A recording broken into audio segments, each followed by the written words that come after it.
Woohoo! Time for New Year's Special Part 2, yay.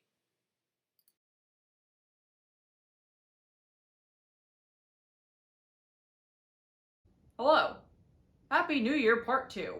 Today, I'm going to cover my most anticipated releases of 2023. It's a new year, which means there will be new books. Some of these are sequels to books I liked, others are firsts in a new series, and some are penned by authors whose works I have enjoyed in the past and I am interested in seeing more of. This will mostly be my first impressions of these books, but for the sequels I will discuss my thoughts on Book 1 and what I hope for going into Book 2. I'll try to keep those as spoiler-free as possible. If you're interested and you want to see more book talks and other stuff from me, make sure to like and subscribe. We have spaghetti. We also have books, I guess. For the record, this is part 2 of my 2023 New Year's special. Part 1 was my favorite reads of 2022. If you want to see that, the link is in the description. And yeah, let's get into it. Alright, so starting off, we have The Cage of Dark Hours by Marina Lostsetter. This book comes out on February 14th and is book 2 in the Five Penalties trilogy. Book 1 is The Helm of Midnight.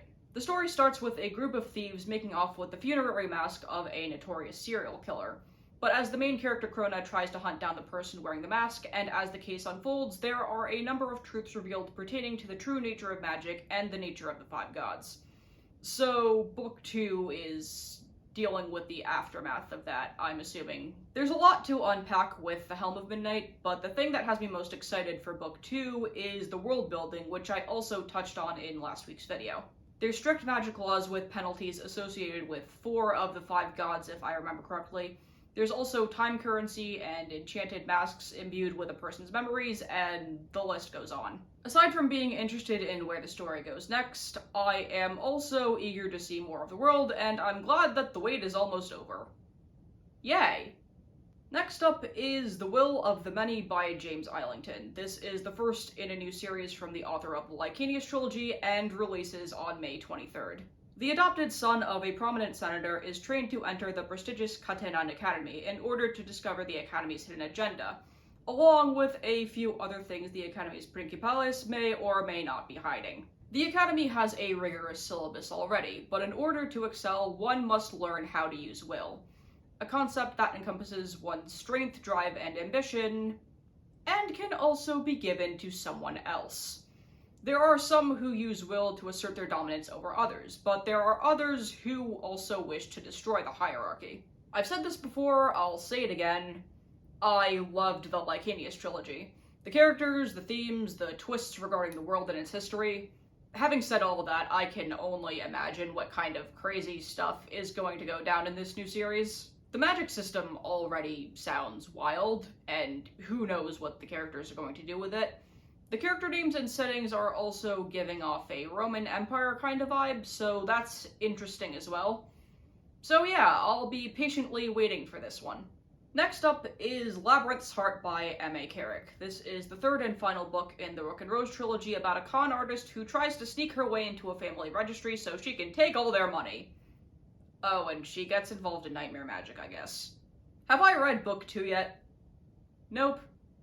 Am I excited for book 3 anyway? Yes. Note to self, read book 2 at once immediately today. I'm not going to say too much about this one because, as I've said, I've only read book 1, The Mask of Mirrors. However, I did enjoy a lot of things about it, from the plot to the world to the characters, and it was one of my favorite reads of 2021. So that gives me an incentive to read book 2, The Liar's Knot, before book 3 comes out. Hopefully that goes according to plan. Now, regardless of the circumstances, I am still looking forward to Labyrinths Heart just the same. If I haven't read The Liar's Knot before Labyrinths Heart comes out, I will probably cry tears of Pepsi. Anyway, Labyrinths Heart releases on August 17th. Next on the list is The Tyranny of Faith by Richard Swan. This is book 2 in the Empire of the Wolf trilogy. Book 1 is The Justice of Kings. When an Emperor's Justice, aka someone who functions as judge, detective, and executioner, and his clerk are called to investigate the murder of a noblewoman, they discover a conspiracy that has the potential to weave chaos across the Empire of the Wolf. The Justice of Kings was not only one of my most anticipated reads of 2022, It also turned out to be one of my favorites. Seeing the main characters, those being the Emperor's Justice von Volt and his clerk Helena, deal with this conspiracy, as well as the greater mystery surrounding the case they were initially called upon to investigate, greatly interested me. As I said last week, I am curious to see whether Book 2 will be from Helena's perspective as Book 1 was. There's also mentions of a rebellion, puritanical fanatics preaching holy vengeance, and sinister powers, so that's always fun. Anyway, the Tyranny of Faith releases on February 14th. Hey, wait a second. Did I call Von Volt the King's Justice in my last video? This is a scrumptious high fantasy about a King's Justice who has to put his epic detective skills, with a capital Z, to good use to solve a murder and unravel an empire-threatening conspiracy.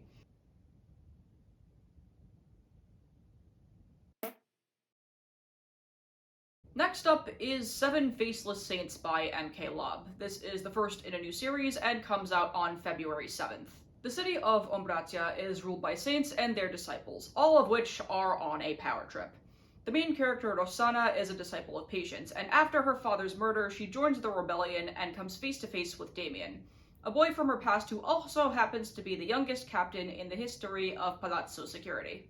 However, there is a murderer running loose in Umbratia, and the Palazzo decides to look the other way, until a disciple becomes the newest victim. As Damien and Rossana team up to find the killer, they discover something sinister that threatens to destroy everything in its path. Just the premise has me excited. The fact that there's a city ruled by saints and their disciples, I don't know why, but there's something about that really fascinates me. Although I do wonder if the saints are actually faceless. Unfortunately, they're all on a power trip, as I said, so that's not good news. I'm interested in seeing what it means to be a disciple of Patience, what the benefits are, and everything else that comes with it. So the world building is another aspect I'm really looking forward to. Not to mention the sinister, unholy thing lurking beneath Umbratia. Is it an eldritch abomination? Something perhaps reminiscent of biblically accurate angels? The store-bought waffles currently sitting at the bottom of my freezer? Who knows? I'm also looking forward to seeing the relationship between Damien and Rossana, specifically the dynamic between them and their thoughts of each other, especially considering that they used to have the hots for each other, as the synopsis implies. I wonder if someone's gonna have to bust out the get-along shirt for these two. Okay, I'll stop. Next up on the list is Wrath Becomes Her by Eden Polidoros, who also wrote The City Beautiful, aka one of my favorite reads of 2022. Delicious. Finally, some good food. You saw nothing. Anyhow, the expected release date is October 10th, according to Goodreads. I'm like 80% positive this is a standalone. The story takes place in Lithuania in 1943, and a man crafts a golem using pointed rage and an ancient form of magic to avenge his daughter's death. Alongside her reason for existing, Vera can feel other things too, like glimpses of a human life. When she meets a boy she recognizes from those aforementioned glimpses, she begins to wonder if she can have a life beyond the one that she was made for. That, and there are people trying to abuse the same magic she was created with, so she's gonna have to deal with that too. As I said, this takes place in 1943, so right in the throes of World War II. I think we all know what went down during that time. What I'm probably most looking forward to is, besides the tale of delicious vengeance, is how Vera deals with her memories, especially considering those memories aren't her own, and I'm also looking forward to how she will confront the basest of humanity, as the synopsis puts it. And I'm going to assume this isn't just talking about the people trying to misuse the magic she was created with. That, and I'm also interested to see how the story and the circumstances of it being right in the middle of World War II intersect, and what kind of subplots and other little things result from that. Because I really do enjoy seeing stuff like that. Next up is War Widow by Deborah Falaye. This is the sequel to Blood Scion, and I believe this comes out on November 21st. I'll get back to you on that. In a world ruled by oppressive cringe lords known as the Lucis, the main character Sloane must hide her fire powers from them or face the grisly consequences. On her 15th birthday, Sloane is conscripted into the Lucis army, which is a very bad problem indeed. But this gives her the opportunity to investigate her mother's disappearance and overthrow her oppressors. But she also runs the risk of becoming what she hates. There's a lot more to talk about, but